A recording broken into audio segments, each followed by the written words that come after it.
E eu queria entender um pouquinho melhor, ajudar as pessoas a entender um pouquinho melhor a questão de ter gatilhos. Que eu acho que isso é uma coisa que, às vezes, a pessoa não se dá conta, né? Então, é correto eu dizer que essas respostas emocionais de medo, estresse, ansiedade... Inclusive, o gatilho pode ser uma pessoa que você vê como sendo diferente de você. Pode. Né? Mas, então, é correto eu entender que essas respostas emocionais, elas sempre vão ter um gatilho. Sim. Medo, estresse, ansiedade. E pode ser externo ou interno. Que pode ser interno, pode ser um pensamento. Pode ser um estado emocional, pode ser uma pessoa. Pode. Uma lembrança. E isso tem algum potencial de influenciar a intensidade da resposta emocional? Sim. A forma como a gente detecta o gatilho? Existe algum estudo nesse sentido? Assim? Sim, com certeza. Na verdade, assim, a gente pode pensar em coisas muito banais, né, do dia a dia e tal, coisas que vão deflagrar respostas de ansiedade. Ai, não, aquele ônibus normalmente é ruim, eu não gosto de pegar esse ônibus e tal. Até coisas muito graves como traumas, né?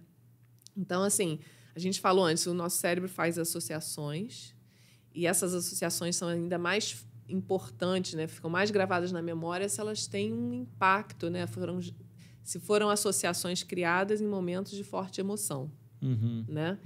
Então, por exemplo, se você foi assaltado num dia num ônibus X, talvez você lembre a placa do ônibus, a cor da blusa do motorista e tal, coisa que você normalmente não vai lembrar, né?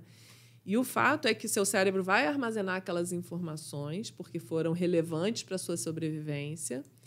Em um momento posterior, quando você é exposto a pistas que lembrem o trauma, Sim. que a gente vai chamar de pistas de perigo, essas pistas vão deflagrar respostas emocionais que podem estar associadas a um contexto anterior, né? Então, por exemplo, eu fui assaltada, passou um cara numa moto, eu ouvi o barulho e tal, não sei o quê. Então, em outro momento, eu estou numa situação totalmente segura, mas eu ouvi o barulho da moto e isso já deflagrou uma série de respostas, né?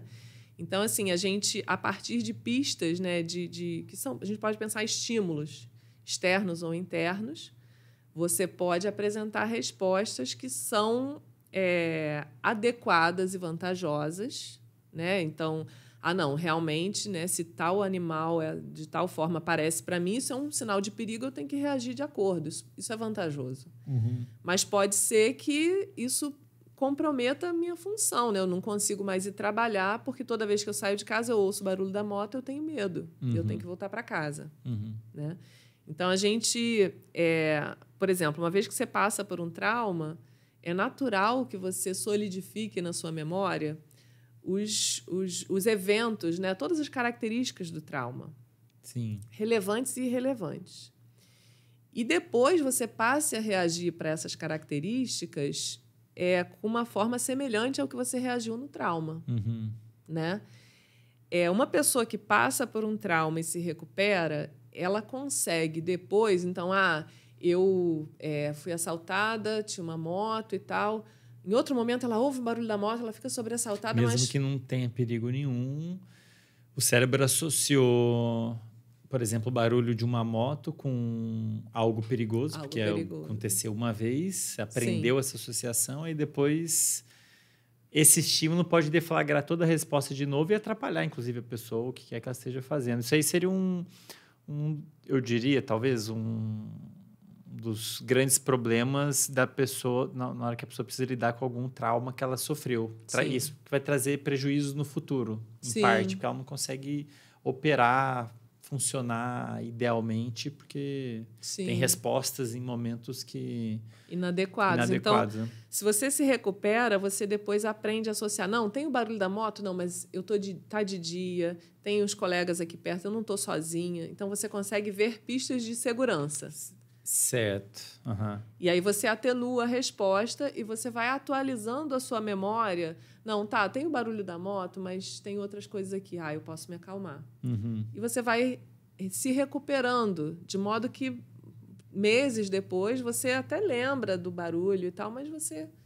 Então, assim, você consegue ter uma plasticidade daquela memória, né? reconstruindo. Cada vez que você vivencia a situação, você está reconstruindo aquela memória. Sim, sim. Né? Ou reforçando, né? Dependendo reforçando. de como que é a experiência da pessoa.